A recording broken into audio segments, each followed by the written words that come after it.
Hello guys. Dito nga pala kami ngayon sa dagat.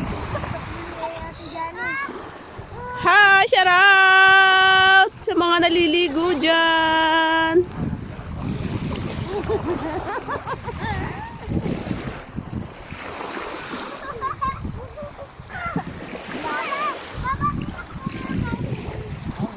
Si Akira. Kain lang ang dalawang magtita.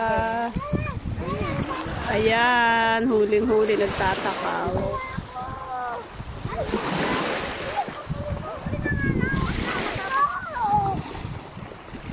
Malapit lang po ito sa amin.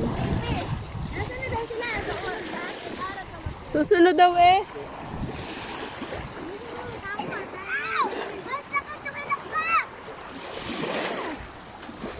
Ay.